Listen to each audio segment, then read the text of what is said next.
Hello everyone, and welcome back to another episode of The Taboo, The Nuance, and everything conservative parents don't want you listening to. I'm Nala Basalisi, and today I have... Laurie, back on. Laurie's back on! It's been a while. It's been a minute, a fat minute. Yeah. We've been trying, and I almost forgot the most important part. Today's episode is on... Capitalism. Capitalism! It's our favourite. Our favorite baddie. We've been trying to dissect her for so long. Yeah. But you know, life happened. Yeah. A few times. A couple dozen times. And you know what? It's capitalism functioning. It's capitalism preventing us from breaking her down. Exactly. Cheering her up. She's been fighting. She's put up a fight, you know? You know what? She's a strong one. Yeah, Resilient. she is. All this time. Yeah. Disrespectful, I would say. Honestly. I would say. Yeah. So let's get right into it. So, would you like to give us a definition of what capitalism is? Oh yeah. I mean, I'll try. It's a big one. It's a big one. I guess like fundamentally as an economic system, one where the primary like constant underlying motivation is profit, where you have values such as like the right to private property,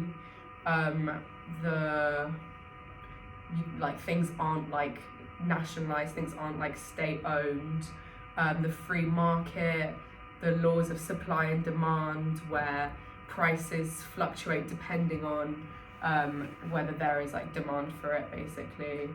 But then it like broadens out into like a globalized system, and the way that capitalism has emerged has been hand in hand with colonialism, hand in hand with patriarchy, built on the exploitation of people who don't own the means of production. So people who... The workers who make the whole system, able to function in the first place. Yeah, the people who have to sell their labour because they don't own the means of production.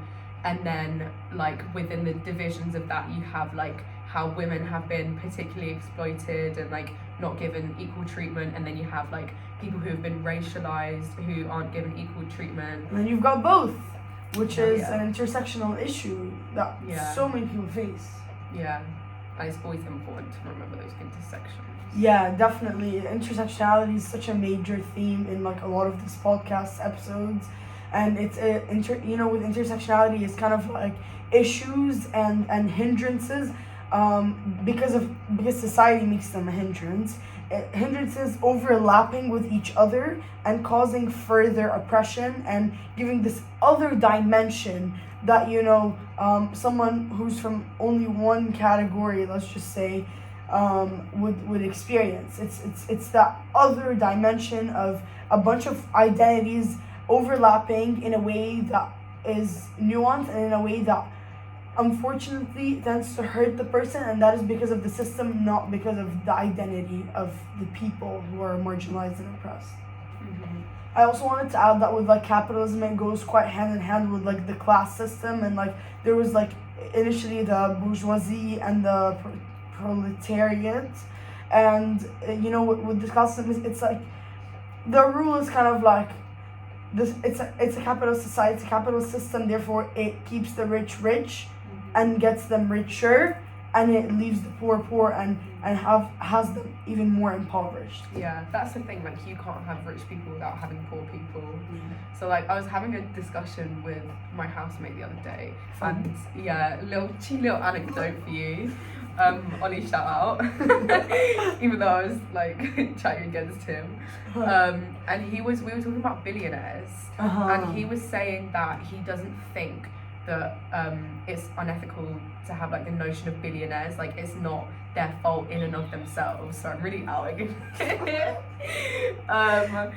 and like me and some of my other housemates were like, that's just not true, like.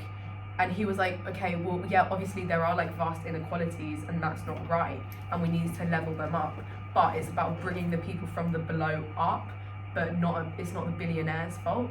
But like, where are you getting the Where money are they from? gonna if you're gonna- exactly? like, Who's it's just- working for you? How's building your empire on Yeah. below minimum wage? It's in some exactly random it's country built on exploitation. that you haven't even visited. Yeah, especially now we've got like increasing inequality, like rich getting richer, poor getting poorer, like greater people in poverty and so on. Greater gap. Yeah, exactly. It's about the redistribution of resources, and then in order to get that, you need to take from the top. Yeah, facts.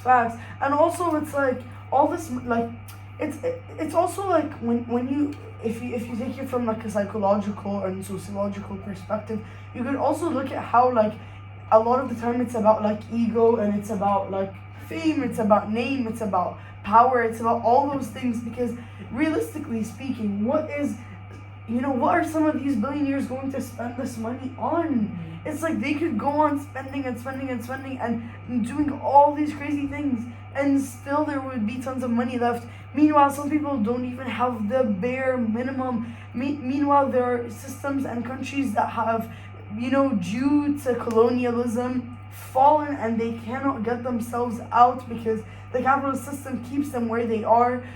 Whether that's like they're relying on other countries to,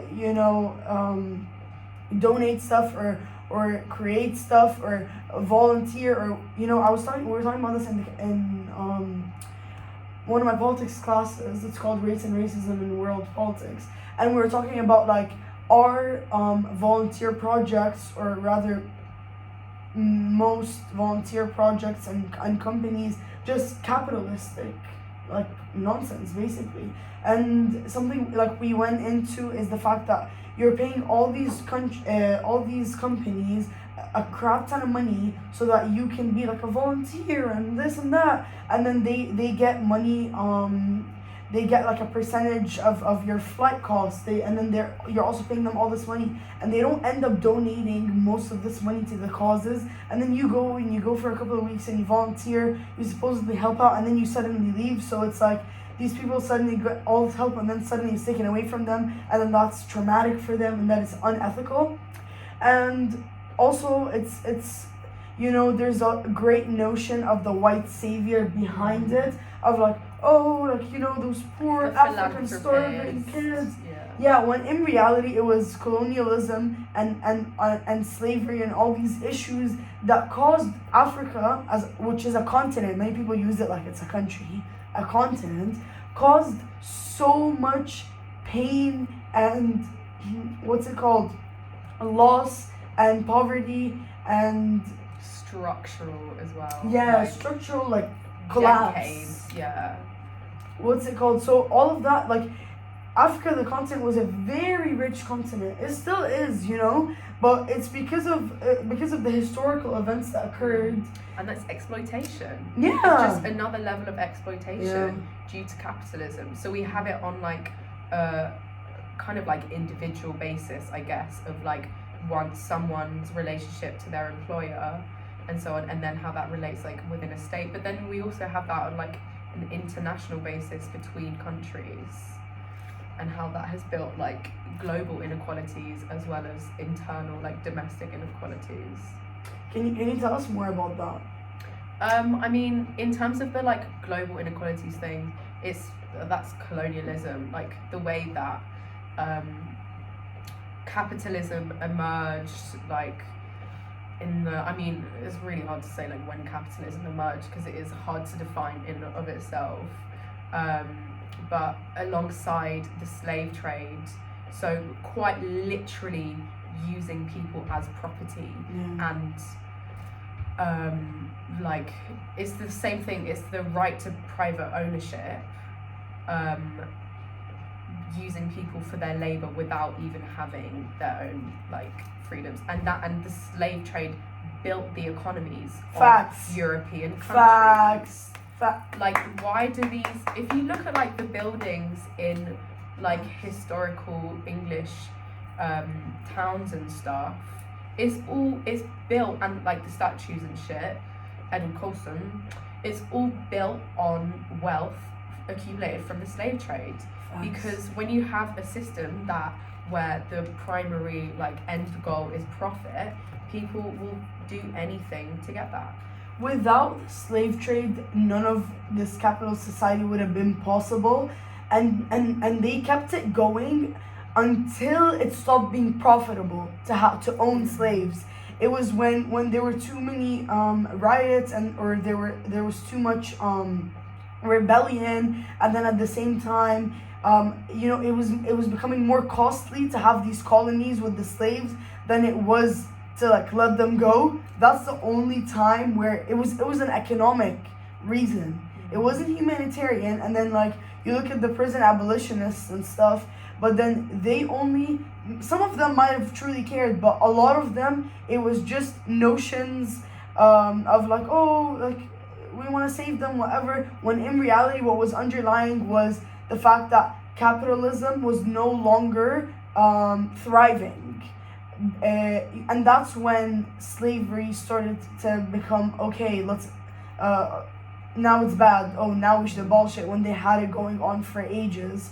And so it was capitalism was sort of fueled, or not fueled because it wasn't, it was fueled by the slave trade and by all the horrific things that were going on.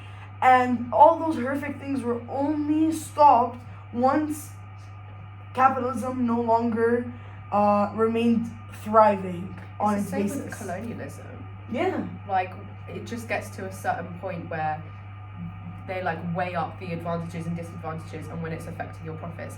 And you can see the same things with like big companies now, like saying that they're like inclusive and stuff.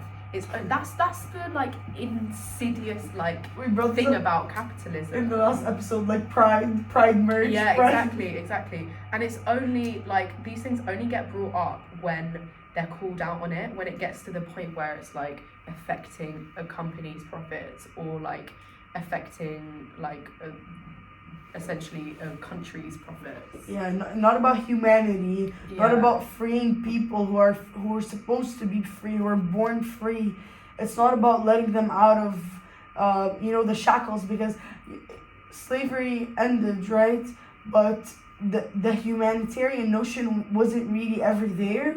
And you could still see that today, and you can see the effects of the lack of value given to humanity, and then all the value put on this capitalist society where you constantly have to do more, do better, and I fall trapped to that part as well. Like feeling like if I'm not constantly producing and being productive and doing something, and we've internalized it. Yeah.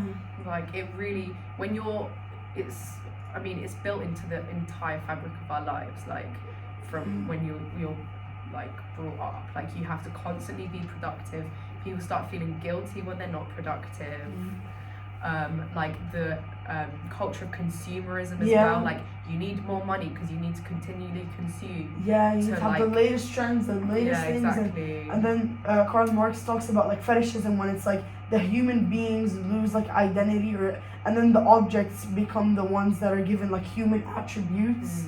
And so that's Karl Marx's idea of fetishism. It's like the objects are like, they have these identities attached to them, and it's like if you wear this, you're that, and you're part. And like it's in everything. I mean, even when you look at like queer stereotypes of like, oh, this nose ring, oh, the cuffed pants, oh, the Doc Martens, oh, like even in groups that like I bring this up, queer groups, because like queer inherently means different from, and even within those like groups, it's still a thing. It still manages to snake its way in. Yeah, I mean, there's the whole thing of like no ethical consumption under capitalism. But with like a queer lens, I would kind of say it's like what you were saying, like queer is different. Queer is like opposed to the traditional, and I feel like there's quite a lot of like anti-capitalist sentiment within that. Definitely. Of like like the ethics of care, like building communities more around the whole thing of like chosen family and stuff. Yeah, not just a nuclear family. Yeah, exactly. And even with things like consumerism, I feel like there's quite a lot of ethical. Yeah, more ethical consumption. Yeah. That is definitely true. I'm not trying to undermine that. There is definitely a route to like okay, like let's not purchase this, let's purchase that, Yeah. like, all these things. But I just mean that like even within such a group, like it, you know, capitalism still gets you. inescapable. It's Yeah. exactly that's what I'm Because trying to if say. you need it, like, we need money, like it's our entire livelihood. So, like, we are at the end of the day, like everyone is basically forced to live in this like competitive environment where we have to do things like sell our labor, and we actually do have to be like constantly productive.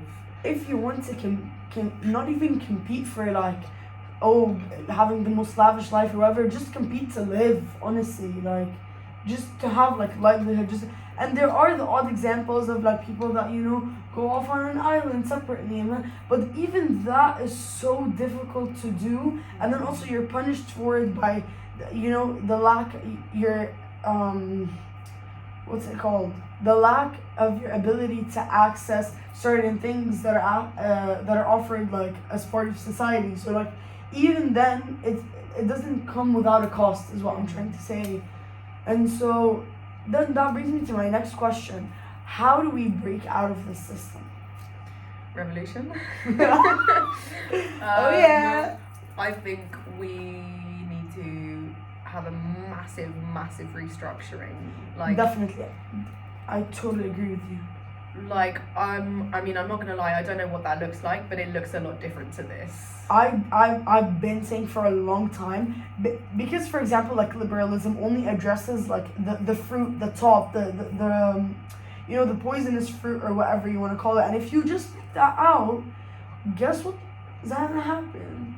You know, the tree's gonna grow the same thing over and over again. You gotta claw the problem out from its roots. The system has got to collapse for us to have anything that is decent. That is my viewpoint. It's like semi-anarchist, you know, or a certain type of anarchy. I don't necessarily think that like there should be absolutely like no systems or whatever around. However, I definitely do think that the government should be defunded. I think that the government, please, let's talk about this for a second. Why is the government, who decided, like, why is the government this big entity that decides everything and has all this money and authority and power, and the government, why the government? I mean, I feel like I'm probably a bit less anarchical than you. Like, I think to be able to move into, like, there needs to be a transition into, like, a more, like, sustainable, like, built on the ethics of care, like, political system. Which is why and I think the government does have a role in that, to, like, but currently the government, like, is obviously wrought with corruption, and we've got this globally as well. But I think that so much of that is, you can blame capitalism, and it is built on the economic system, because, like, so a bit of like history. Let's go, Lori, let's go. So like, obviously we've already touched on like the emergence of capitalism through like colonialism and the role of the slave trade, and then you've got both world wars, and then following that there was kind of like a big, it's called like the Washington Consensus, where of like the so like the Allies who like won the war building like the welfare state, and building like kind of seen as like a more ethical form of capitalism, where there were more like provisions for, and the state had a bigger role. So then you've got like the establishment of like the NHS in the UK, so like these things that are just given to people for free, and embedded liberalism, where there's like more regulations on big corporations to prevent them from like getting too much power. But that didn't, first of all, there were massive fucking issues with that, like the welfare state was greatly like racist and didn't like provide for everyone equally at all. And then you got like in the 70s stagflation, which is like inflation along with stagnation of economic growth. So basically like the system wasn't working, and like there was like a kind of like consensus that there needed to be like a different form of economic governance, and then you've got like the elections of like Thatcher and Reagan, and greater like privatization, so like privatization of like rail lines. I don't know. The rails, the trains. Off the rails, yeah. Yeah. Noted. And basically like deregulation of the market. So these it's kind of like drawing back to like classical capitalism of Adam Smith, of like just let the market do its thing, like leave it up to the forces of supply and demand, not have all of these measures put in place to control the big corporations, and to ensure that there aren't like because basically if you don't regulate capitalism, money is just, with the whole thing of like profit driving expansion and development, is all like wealth is going to accumulate and rise to the top, because like if you've got it within a company, the people who own the means of production, the people at the top, who are in control of the, like they oversee the running, they're in charge of the wages, they extract the profit, and because the like underlying like drive of capitalism is to expand and increase, then that profit is not given to the workers, it's reinvested to build more and more and more, and that's when you get like monopolies in the system. That's when you get massive multinational corporations which can like have great power. Like basically governments are now at the whim of multinational corporations. They can evade tax. Yeah, exactly, because they have money. You were saying they can evade tax. Yeah, they can evade tax. Like, and then that's the whole thing with billionaires as well, because when a system that is built on money, where like money is the power, even though you're a single human being, you have all this money, so and it's just like, obviously they're going to do it for unethical things, like Elon Musk just building his like fucking astronaut dreams instead of apparently we cannot cuss, so sorry about that, but go on. I don't keep up. He's built what with the Muslim? Oh no, I haven't kept up either. I just know he's doing some random bad stuff. Oh yeah. You know, like building like crazy, like out of like wax stuff.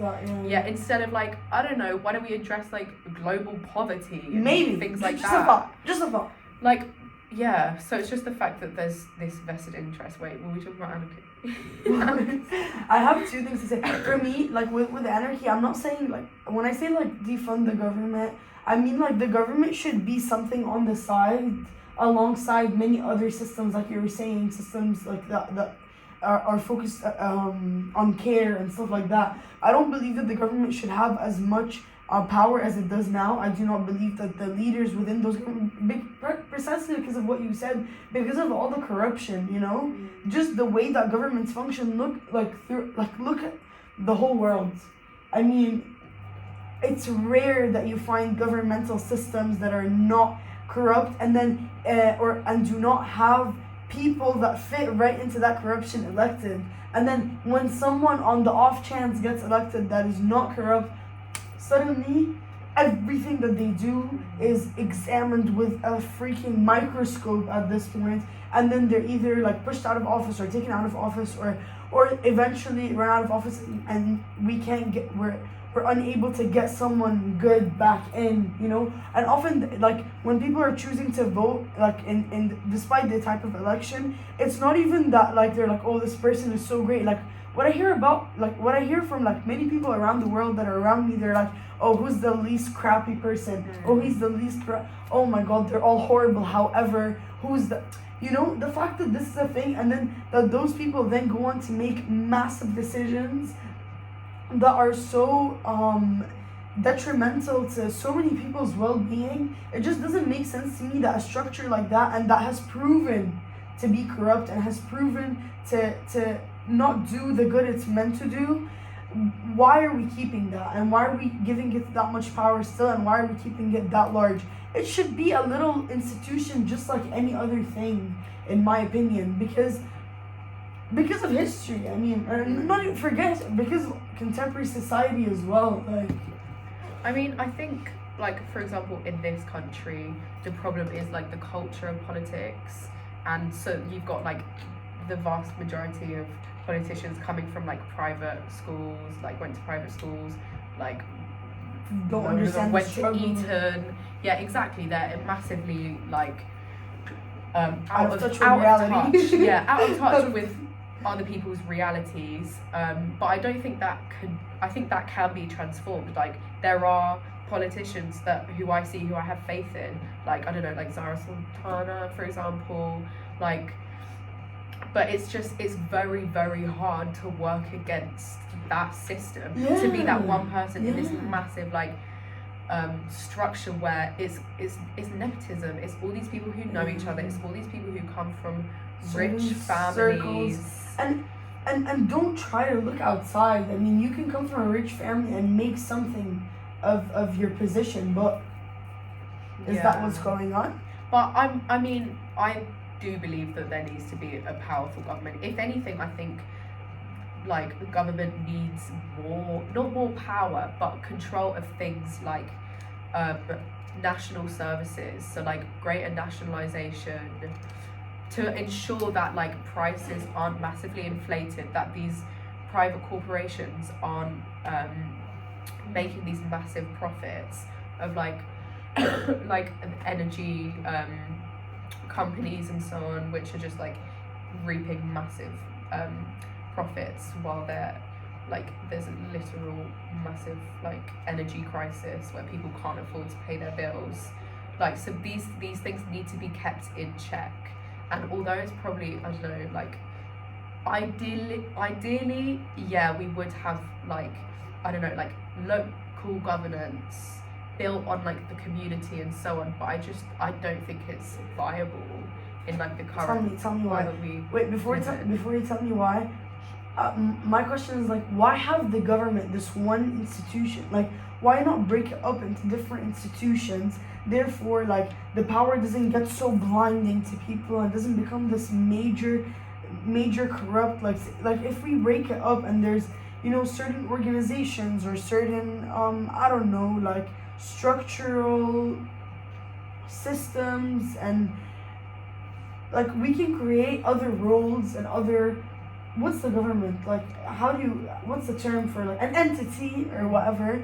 Like, why not have other entities? Do you get me? And that each controls certain aspects. Like, one could address the issue that you're talking about, and then one can make I don't know, certain decisions about legislation and policy making, whatever. That can stay with the government, you know what I mean? But because the government has done a poor job of all these other things, why not have other entities created, and that way each one is focusing on something different, and it doesn't become this massive power structure that is like undefeatable and that is full of corruption and that feeds into the same negative cycles. Mm-hmm. And then the other thing was, I asked you a question, but I forgot what it was. We'll remember. We'll get back to that.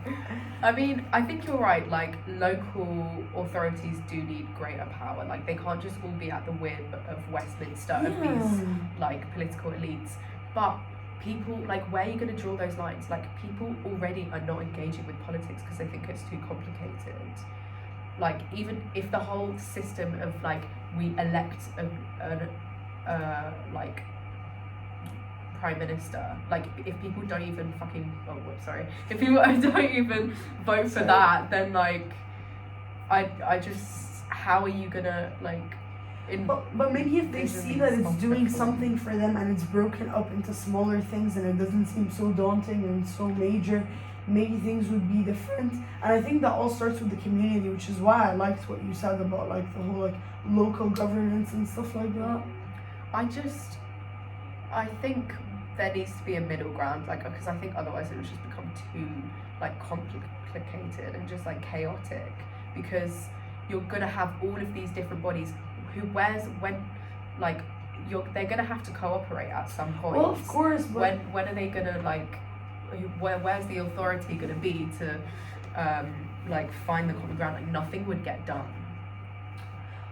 I don't know. I think that if the people care about, like, if the people feel truly heard and there's this community and there's this connection, they're gonna want to engage with these things if they see that they're actually doing something for them. I mean, we have different organizations around the world for different things. I don't see why this should be so crazy different. I just I don't disagree that the government can stay and everything like that. I just don't think it should stay at the capacity that it's currently at and has been for many years. And like every country is different. But something that I do find in common is corrupt governments, and those governments being also powerful to the point where even the people that actually do want to be good candidates and do want to help and do want to make a change can't even find a seat. And if they do, that seat's like, laced with like, I don't know, pins and needles, because it's like, nah, this is not your place. Like, you're either corrupt and you're one of us, or you're not. And like, that just, even on such a basic level, without going into like details of like different governments and how they function, just tells me that needs to change. And I mean, we've tried that for so many years in so many different countries. And this system of corruption, you gotta get to the point of like, okay, why is this system full of corruption? And it's the nature of it, and I think a big part of it is the power that it has, which is why I think it should be broken up. Now, if you ask me, how do I think like the voting system, the election systems, and whatever can be, that's part of a far larger conversation, and it's part of like, and I can't answer that without like looking at a government and actually analyzing like a specific government and how it functions and how I would break it up. But just kind of like generally speaking, the idea of the division of power into different entities, and it doesn't even have to be like, everything is like this major election, whatever, but having different bodies in charge of getting different tasks done, one in terms of energy, one in terms of health, like it could, and depends on how big the country is and etc., that those could be divided. I personally think that might be something that could be done about it. Yeah. I just won't. Yeah, no. I mean, like, yeah, it sounds good. I just feel like it's a bit idealistic, because the fact that like we already have like such big political disengagement in this country. I mean, I'm just like, probably in other countries is more like viable, where you have greater like forms of community, but in this country I don't think you do, and especially with like younger generations not really being involved in politics as well. And then like the issue of the corruption, I think so much of it has to do, like, we can bring it back to capitalism. Capitalism. Because people at the top have vested interest in conservative governments because of their lax on tax, and they let them get away with things. And then that's why they fund their campaigns. And also like newspapers, the role of the media as well. You've got like media moguls who have massive power in like shaping political discourse, public discourse, especially in this country. Because so when you have like, combine that with like political and education, where like people in schools just aren't taught about the political system well enough, with again a convoluted political system that people don't understand, and then you have like tabloids and conservative newspapers driving these narratives of, like, for example, like Labour or leftist governments will just like ruin the country and just create chaos and won't run the economy properly, and the conservatives are more like within your interest, they're more like I don't know, responsible with their money and so on. It just, I think a lot of it also stems from like a fear of communism and socialism, and like anything that's associated with that is like deemed like evil, and just like not viable as well. Yeah.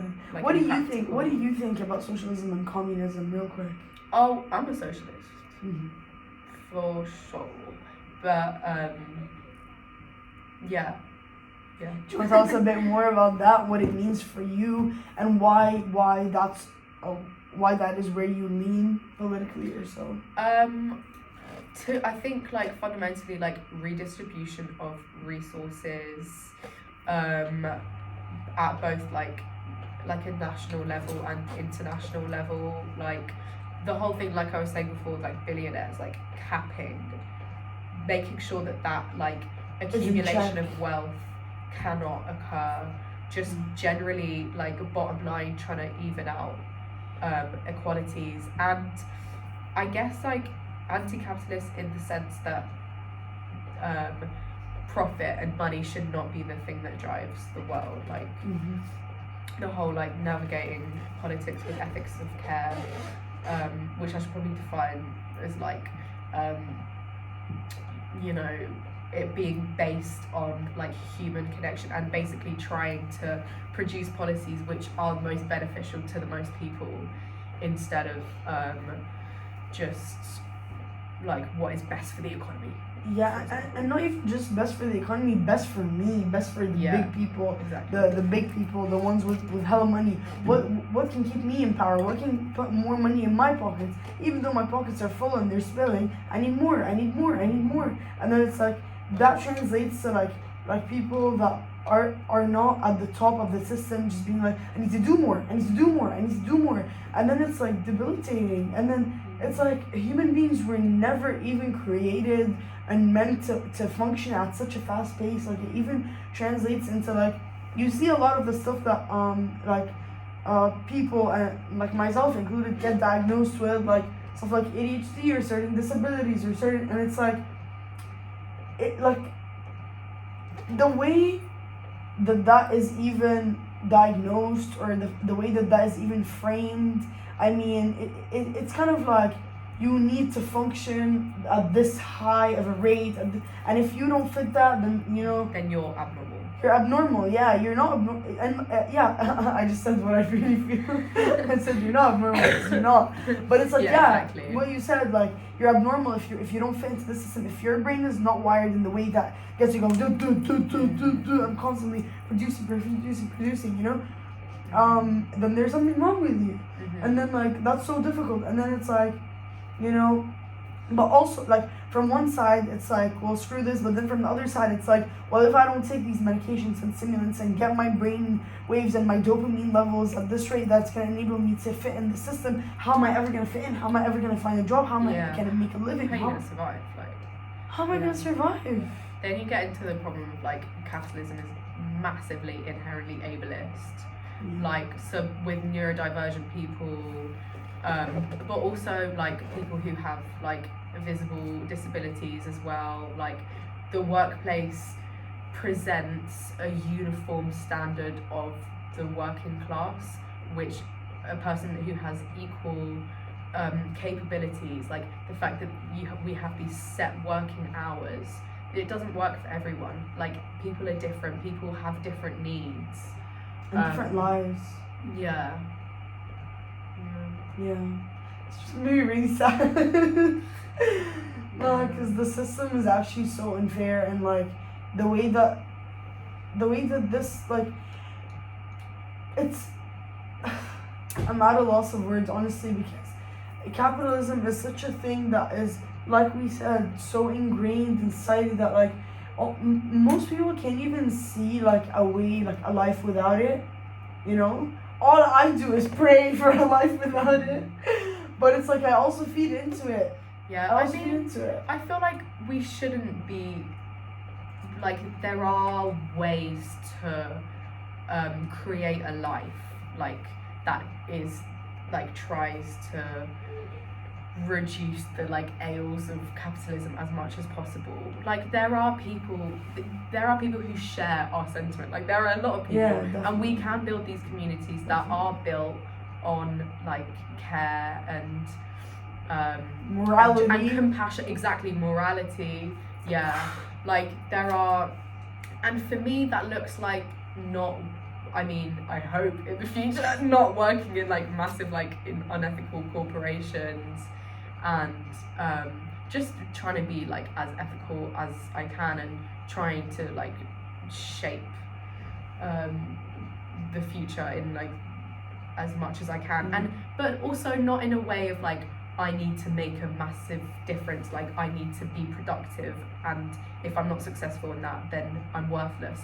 Even just like radical acts of like individual, like, do you know what, I'm not gonna let this capitalist mindset eat my brain. Like if I don't do any work today, that's fine. It's fine. I'm not gonna like yeah, exactly. I'm not gonna like skip a meal so I can do this work. Things like that, and then like also reflecting that care onto other people as well, and being like, I'm not gonna expect you to like be this super like productive machine, and just like offering like care as well.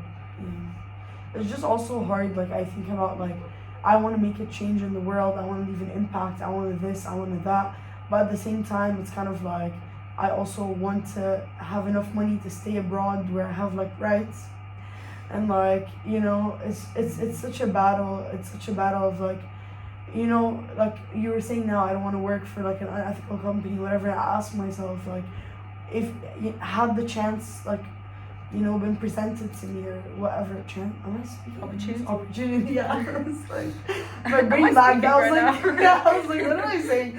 My brain was having such a big problem of like with this possibility that it just lagged. Yeah. It malfunctioned.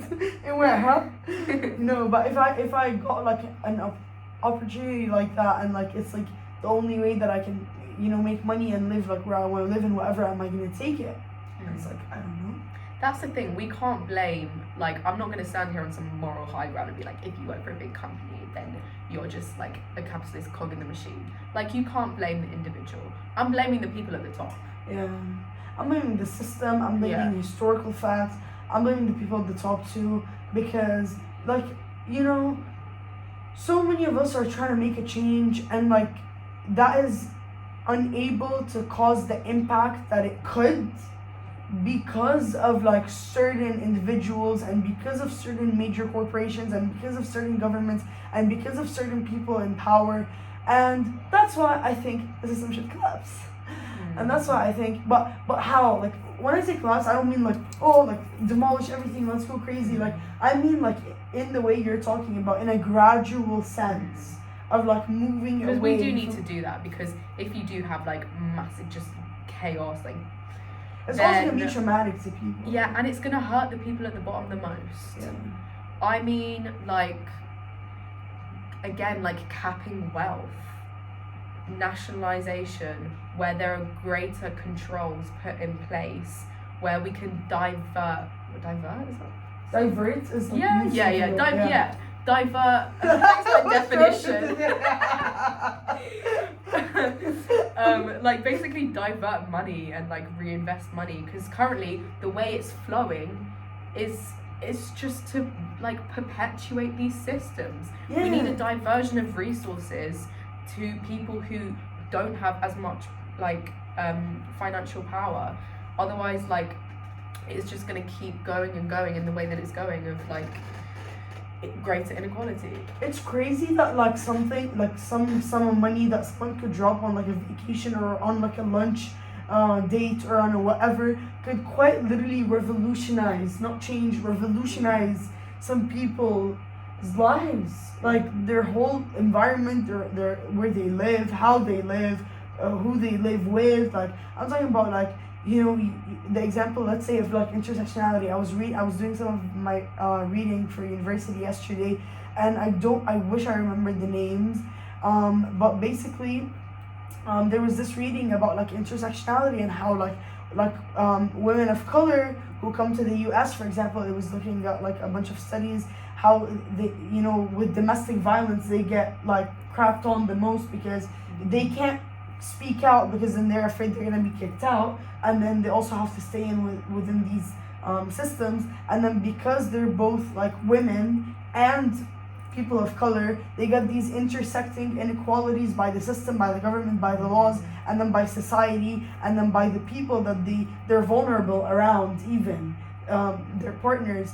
And I'm thinking, like, you know, if people in power just took the time to look outside of who they are and their archetype and their life and their needs, and they just looked slightly to the side and they saw these women of color getting violenced, you know, they saw these people dying of hunger, they saw these people struggling with all sorts of oppression, how much change could occur is insane to me.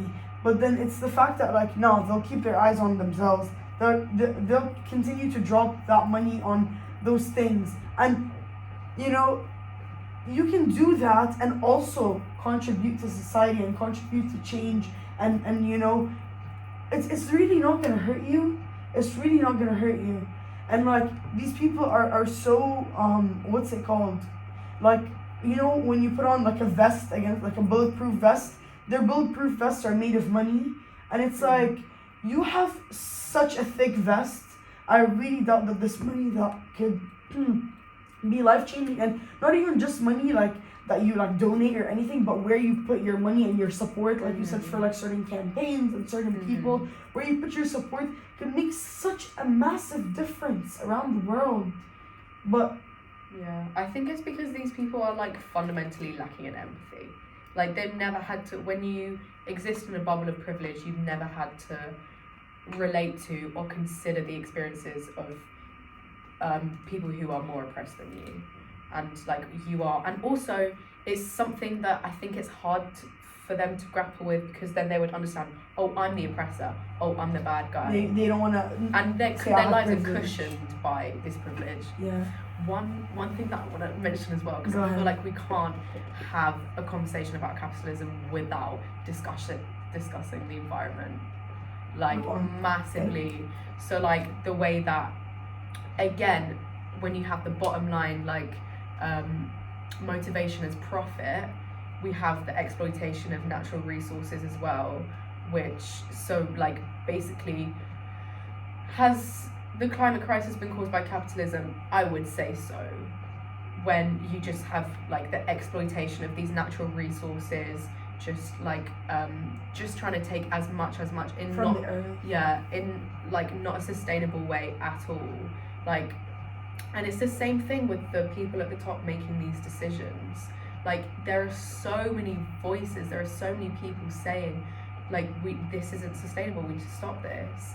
And but it's also crowded, it's muffled by these people's farms. Yeah, and then also the way that it affects certain people. So it's what you were saying, like that metaphor of like the vest, the like vest of comfort of wealth.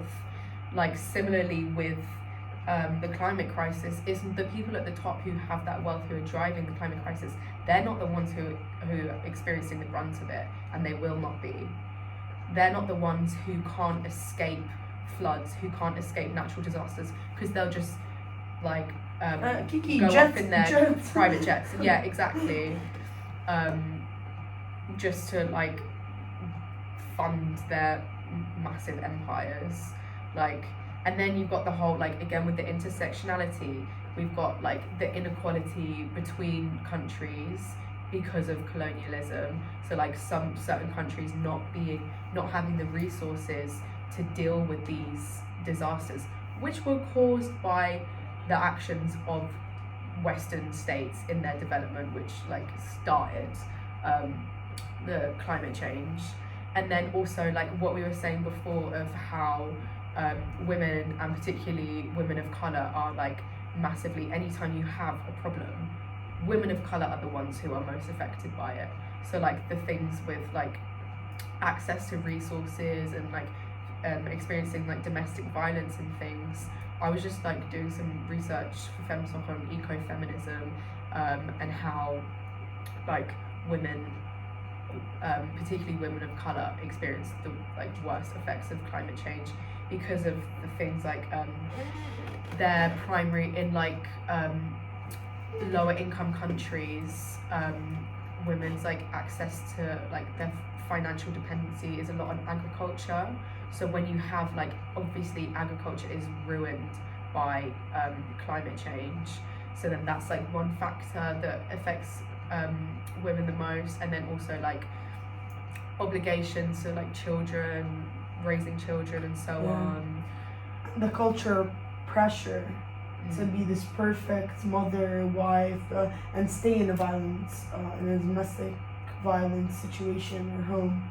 And then like they're expected, like in many societies, like you have so many different like parts of their identities overlapping, and intersectionality like nudges you to look at all of that and look at how like these women who are losing their source of income, and then they're being beat up by their spouses, and then they have to take care of the kids, and then the society still says, oh, like look at this woman, she's not doing enough, or she has to be doing all those things. Oh, how can you like this is the thing, like, oh, like you'll have like an Arab woman, let's say, cheated on, and then you'll have society telling her, why are you leaving him? You're letting the house crumble, you're ruining everything, you're ruining the family, the nuclear family or whatever. I don't know if nuclear family necessarily applies to non-Western households, but I believe it could in certain circumstances.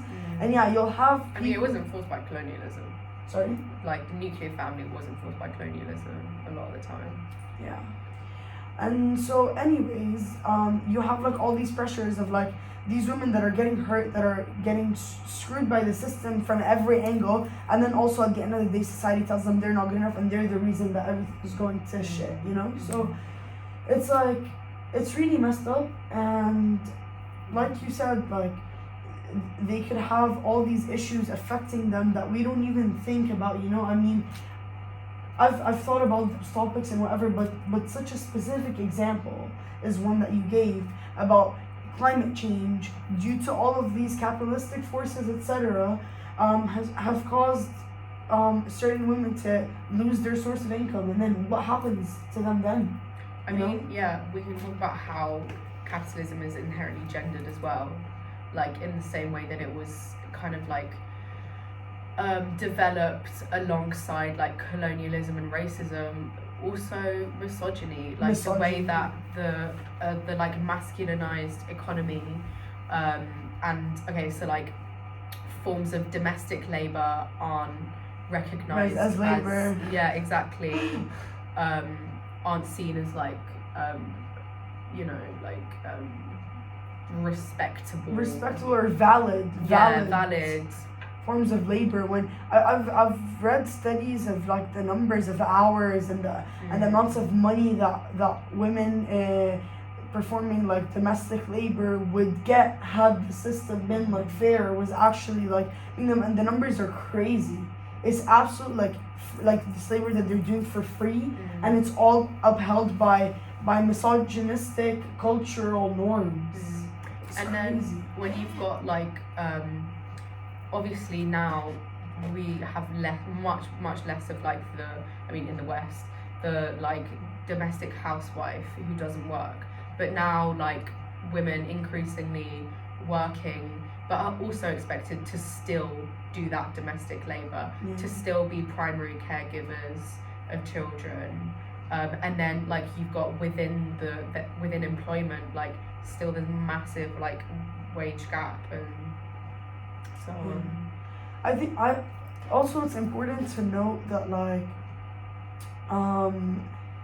these systems occur all over for different reasons and in different ways. Like I know that like in the Middle East, in that region, like the issue that you mentioned about women doing XYZ and still being expected to like do everything at home and whatever, that is a major problem that I see in a lot of those societies, and it's a problem that I've seen like in like very close to me, and I think it's quite important to dive into that and to dive into how that became the way it is, where those norms come from, and to deconstruct them, whether they're Western inherently or not, because yeah, like it's easy to just stick to the fact that like, oh, the West messed up everything, which they messed up most things. yeah, literally. But something that I was like sort of sort of challenged to do in like my politics course is to also challenge the systems within other cultures and that do not necessarily stem from Western. And that's not to say that they might not go hand in hand or that, but it's also to acknowledge that that is not the only force, and that there are certain issues, whether cultural, political, economic, social, that stem from other forces and have other culprits. So that was like a sort of like wake up call. I mean, I already knew, but it was something that we were trying to be more cognizant of. I think that's a really important thing to keep remembering in these kinds of conversations, because it is kind of, in a way, quite Western centric to only focus on the things in the West, and it's kind of like a bit condescending to be like, all of these problems stem from the West, and like everything would be perfect, and also it's just not. I don't think it's realistic. I don't think it really depicts. Yeah, like things are much more complex than that, and by just saying, oh, it's all, everything's a problem with the West, and like we said, a lot of it is, but by just like neglecting non-Western things as well, like it kind of like perpetuates this whole like everything centers from the West facts, and it's the Orientalist perspective, and it's also because the West has made it so that everything is viewed through the lens of the West, to the point where even like Black people or people from Swana or whatever view themselves through the eye of the Western lens. We're just studying Du Bois today, and it was like double consciousness, which is where like Black people see themselves like the way they see themselves, and they also majorly see themselves from the eyes of white people. They have to care about both Black people and Black culture, and then they also have to care about white people and what they think, and then they see themselves as lesser than through those eyes, because that's the way they were made to feel and made to see. But yeah, it's important to and that's why also like talking about intersectionality is quite important, because because of just that, because of the fact that like there is so much richness and so much conflict and so many issues and so many debates within the non-West, which I don't want to have to call it that, but yeah, there's so much of that, and that's precisely why intersectionality is quite important, and that's precisely why the way in which those identities overlap of like people of color and people of different class and people of different genders, the way those overlap, it's because of all that richness and all that nuance, that it's that much tougher to exist as someone of multiple identities of those. And that's why there is that whole scope that intersectionality looks like. That's sort of like an outside dimension or extra dimension rather to their identities and their conflicts and the issues that those people face day in, I'm not even gonna say day in, day out, every day. Like yeah. Bottom line, intersectionality important, capitalism bad. Screw that. And on that note, thank you so much, Lori, for joining me. I was so happy to have you finally. And yeah, I hope you guys enjoyed this episode. The TNE show will from now on be from 1 to 2 p.m. UK time on Tuesdays. It's no longer on Thursdays. So yeah, Tuesdays 1 to 2 p.m. Thank you so much. I hope you tune in every week. I'll be uploading the episode onto YouTube as per usual. Nada-hot-takes. Thank you. Bye.